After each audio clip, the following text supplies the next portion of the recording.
What's up, guys? Welcome back to the channel, and in today's episode is the follow-up and data for the Kenne Bell versus Whipple Terminator Cobra shootout. We took two Cobras that are nearly identical with similar miles, stock bottom end, stock camshaft, stock heads, and one had a 2.6 liter Kenne Bell and the other had a 2.9 Whipple.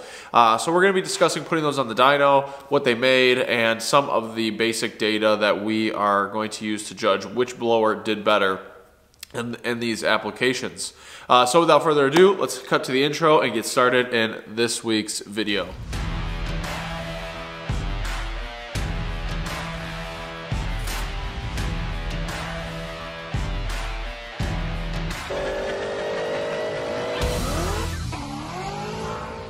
Alright guys, welcome back to the channel. Behind me you see that the 3 valve is making some pretty decent progress.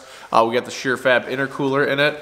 My car's sitting in the corner over there, so we got a lot of good things going on at the shop. I know you guys aren't here to necessarily see that in this video, but what we are here to talk about is the 03-04 Cobra build-off that we did this last couple weeks.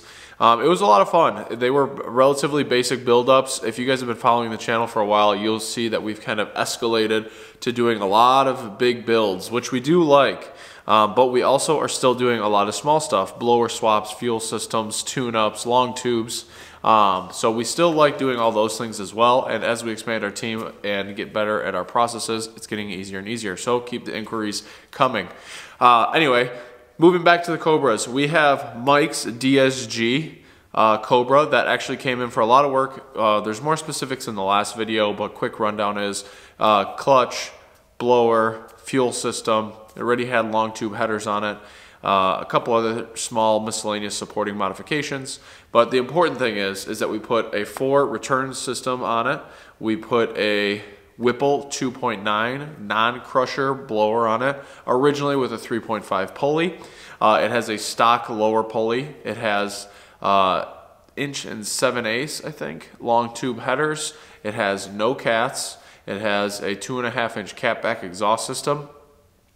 It has a stock T56, RXT clutch, stock ring gear, and IRS. We're going to be doing that later. But as far as power modifications, the last important couple things are it had a JLT high boost intake, it has a single blade mono throttle body, and obviously the 2.9 Whipple with a 3.5 upper and stock lower. I think I said that already. So we decided to take that build that we knew we were going to be doing a lot of, and at the same time I had Anthony call me and say that, hey, I have a black 03 Cobra that's got 71,000 miles on it. It has a 2.8 Mammoth Kenne Bell, which is what he thought it had, and I don't know a lot about Kenne Bell, so I assumed it was the same. Later to come out, thanks to you guys in the comments and other people who have been working on the car in the past, it's actually a 2.6 Kenne Bell. Anyway, he asked to get a full 4 return system on that, tune it on E85, and do some other small miscellaneous things for drivability and make sure that the car was okay. So we got that car here, we changed spark plugs, we did all the necessary things to make sure that it has all the supporting modifications to make a little bit more power on E85. We put, once again, 1050X injectors in it and a full 4 return fuel system. So those were the two cars that we decided to do the Terminator build-off with. If you haven't seen the intro to those two cars or have not seen those two cars yet, I'll make sure to put a link in the description down below so you guys can check it out. I'll also put a link above my head here so you guys can see that. For all you guys that only watch our videos for like 5-6 minutes, I'll save you the data and we'll just say right off the beginning who won. The winner of the Whipple versus Kenne Bell blower shootout is... solid ad placement. That was the first time I've done that.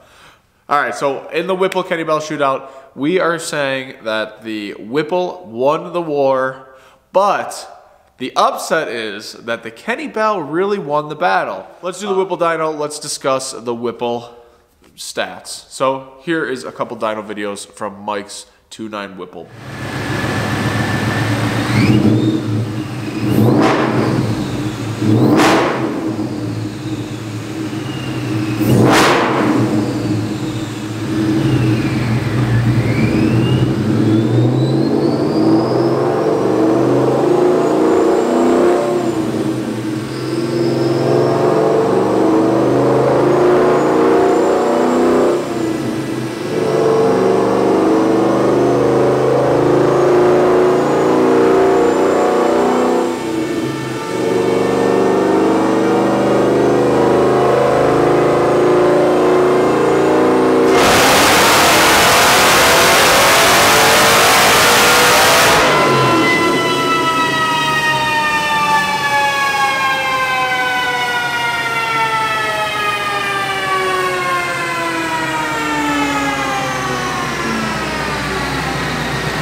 I know. Jeez.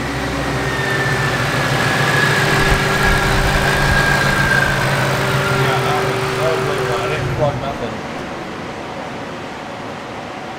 Oh, there we go. They did a little bit. It's not a lot, but it's got that weird bump up at the end.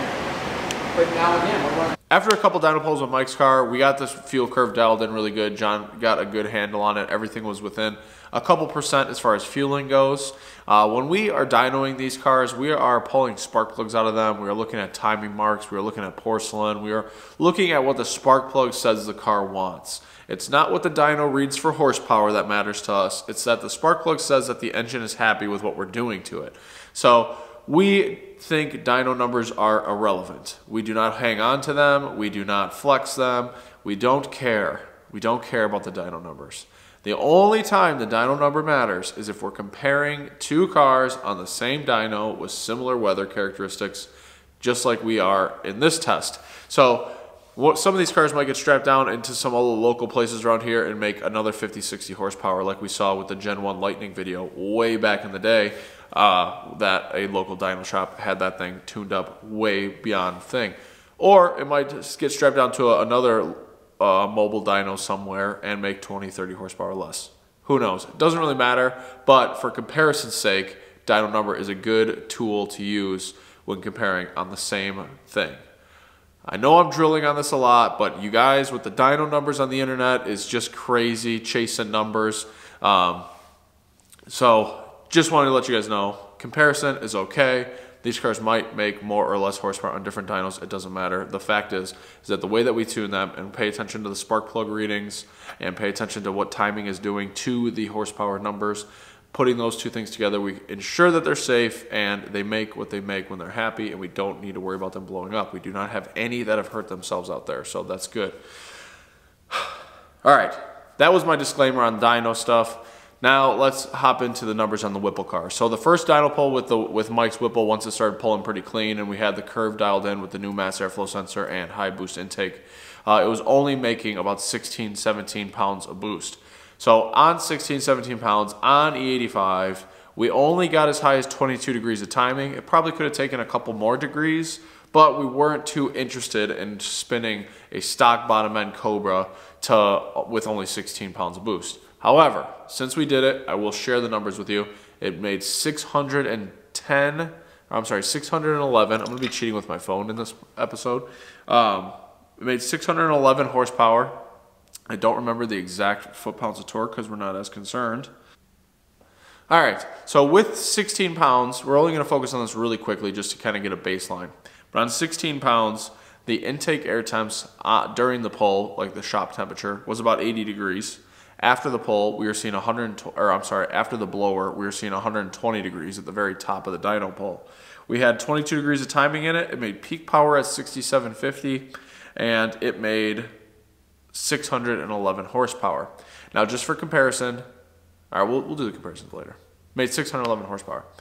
So we decided to see if we have another pulley to amp it up, because we know that the Kenne Bell made about 21 pounds on, or 20 pounds on the dyno. So we had a 3.0 pulley, so stock lower 3.0 pulley, we put that on, and that made about 22, even as high as 23 at the very peak of the pull on Mike's car. But that definitely made it much more of a contender with those boost numbers against the Kenne Bell. So with the 3.0 pulley on E85, we saw 22, and at the very peak around 69, 6850, 6900 RPM, which is right before the rev limiter at 7,000, it made 23 pounds of boost. But for the majority of the pull, it was sitting between 21, 22. That had 74 degrees before inlet air temp, And then the charge temp was 134 degrees. On one of the polls, even seeing as high as 138. And that could simply just be that those two runs were maybe a little bit closer together. Made peak power at 6,800 RPM. We had 20 degrees of timing in it. Injector duty cycle is kind of a skewed number, but it was at 88% injector duty cycle.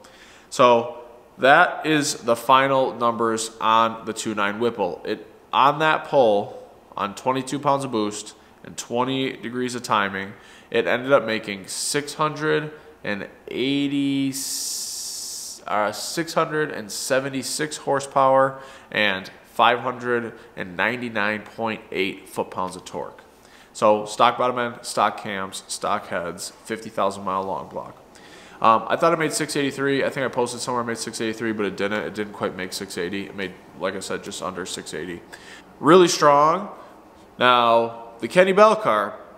So the Whipple car made precisely what we pretty much expected. We compared the results of the 2.9 Whipple, which has a AFCO heat exchanger, and it has an aftermarket intercooler brick under the blower, which is the only car that we've ever done with an aftermarket brick under the blower. I'm not sure who it is. I think it's a J2 Fab. So we compared those Dyno numbers of that 2.9 non-crusher Whipple with SNEC. You guys have probably seen the review video if you're a fan of the channel or Terminator videos in general. That car made 710 wheel horsepower on what I thought was like 16, 17 pounds of boost. I thought it was light because that has a 3.5 upper stock lower, or a 3.5 upper and a 4-pound lower, but it has ported heads and long tubes and stuff like that. But anyway, we compared those briefly. The downstream temp didn't work on the data log, so I was not able to recall that, which is a huge bummer because I really wanted to see if that aftermarket brick was making a positive or negative difference. So I don't have that data to compare right now. We'll probably touch back on it later. However, having the compression in SNEC, that car made 710 wheel on 17 PSI versus this car made 680-ish wheel on like 4 or 5 more pounds boost. So just to show you why every mod motor we put together, we are stacking compression into these things, especially on E85 builds, because they pick up tremendous power. I mean, by adding some squeeze to these things.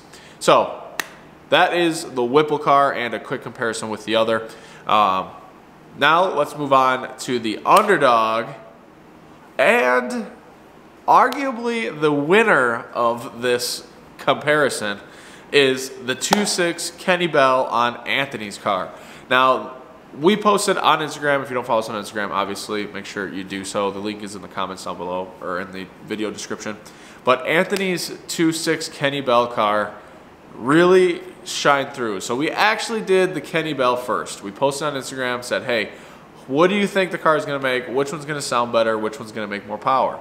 And, I mean, almost unanimously, the Whipple was favored to win. A lot of people said the Kenne Bell was going to sound better, and it did. They both sounded good. The 2.6 Kenne Bell isn't like the 2.2 Kenne Bell, so it's not like you heard the thing screaming like an Eaton, but it did. Obviously, they both sound great. So the sound is a toss-up, but that was just fun to add to the comparison.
don't think the meth did much for power. Or it ain't working.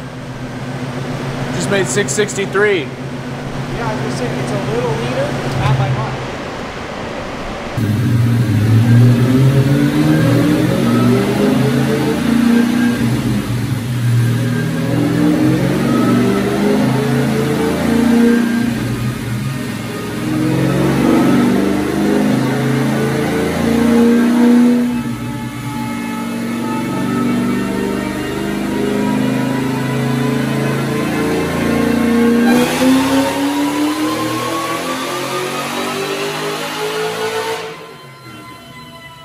But let's get into the data on the Kenne Bell pulls. So we did not pulley them we did not pulley the Kenne Bell any different. It was also on pump E85, literally the same exact fuel in each of these cars. We put the E85 in one car, where we drained the 93 out, we put a gallon in, we washed the 93 out, then we filled it with 12 gallons of E85. We finished dynoing the Kenne Bell car on that E85.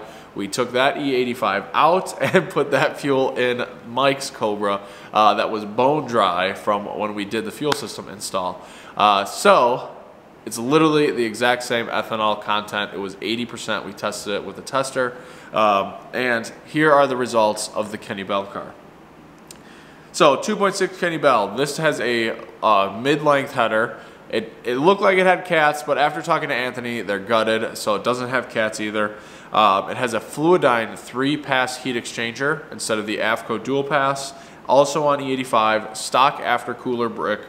And the dyno results were that it made about 1920 psi. So they all kind of add like a pound right at the top. I'm not sure if that's valve spring or if that is just it getting past its efficiency, but all the stock camshaft motors seem to peak the boost like right before the rev limiter, and it'll just make like an extra pound or two right at the very end.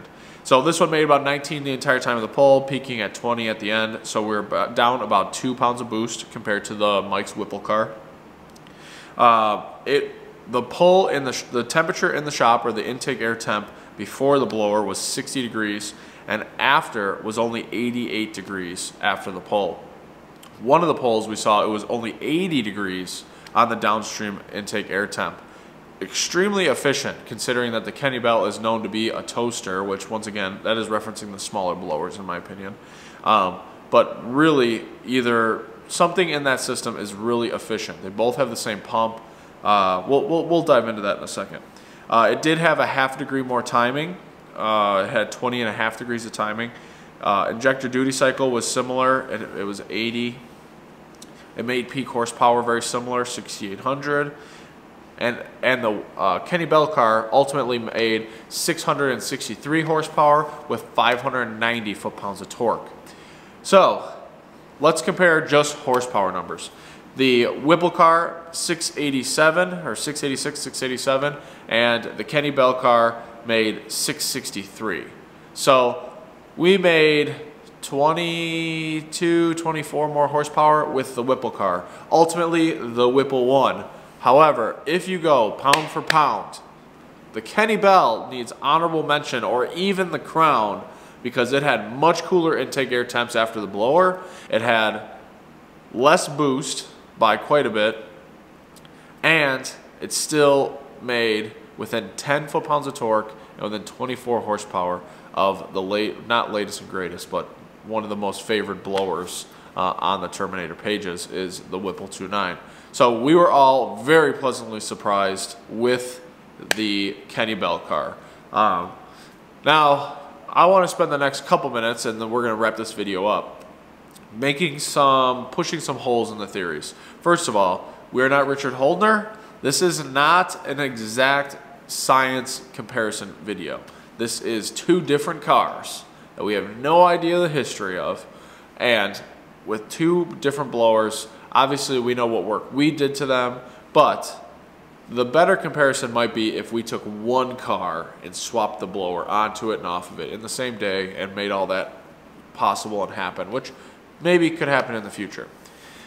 So take it with a grain of salt. Secondly, these dyno videos were done one day after the next. The weather outside was a little bit different, but as we saw with the intake air temps before the blower, the IAT ones, they were very similar within 4 or 5 degrees. So I'm not going to say that the weather was a huge factor into one making more horsepower than the other. The Whipple car was done on a colder day, but either day was like sub 20 degrees outside. So we were really, surviving on the shop temp. Couple oddities. Both of them had the same intercooler pump, stock 0304 Cobras. The Mike's car had an AFCO dual pass heat exchanger, but Mike's had what I believe to be an LFP intercooler brick. I'm really curious to know if that is snake oil or if that is worth the money. Now I know he bought it used, he got it really cheap, that's why he decided to buy it and we threw it on. But it would be really interesting to take that off and put a stock one on and see how that compares. Will that happen? Probably not. Will we have another 2.9 Whipple car on similar boost? Probably. So we will use that in a later comparison because all this data will be referenced throughout the year because we have a lot of Cobra builds in line for the year. 2, Anthony's Kenne Bell car, Fluidyne 3-pass heat exchanger. Now, we aren't as big of a fan of the 3-pass or the triple pass simply because it doesn't fill the entire lower grille like the AFCO does. I think that looks better. We have favored the GT500 setups using a tubular front bumper, a GT500 heat exchanger, GT500 intercooler pump, and then a big tank on top, which the Kenne Bell car had and the Whipple car does not have. Maybe that factored in. So I wanted to make note that we like using the GT500 stuff, especially when we put one on Dan's car. Even though that's only a ported Eaton, that was the first intercooler that we saw the temperatures really dropping as the pull went on. I mean, he's only on 14, 15 pounds, but with the stock or with an AFCO dual pass, it would maintain. And with the GT500, it was actually dropping during the pull. So there is a lot of differences there. For reference, we actually looked up the New York VMP car, which you guys might remember, that was tuned on pump gas. So I did not want to throw that in here because I think on E85, that car would have just stomped on both of these cars. But that blower is extremely efficient, I think, compared to these two blowers. And but that car made like 650 or 660 at the tire on 93 octane. And that had the Fluidyne triple pass heat exchanger. And that one had the intake temps of like 114 after the intercooler and like 72 before, so very comparable before temp, and cooler actually like right in between the Kenne Bell and the Whipple for the downstream temp, which is after the boost. So can we chalk that up to the heat exchanger? Potentially. But I could also say that maybe the intercooler brick on the Whipple isn't working as well. Another thing that we all wanted to bring up, and it might have no relevance at all, but the Whipple is remanufactured. It was a refurbished 2.9 Whipple. We noticed on the bench that it was pretty hard to turn, so maybe there was, the coating on the rotors was tighter, maybe something to do with the shimming of the packs. I'm not sure. I haven't taken a blower apart in a long time, but I don't think there's a shim for that. But maybe something is just set up tighter, or the tolerances are tighter. So maybe that created more heat. But no argument that blower made more intake air temp heat than the Kenne Bell and the Gen 3 VMP, all of them being on 20 to 22 pounds of boost.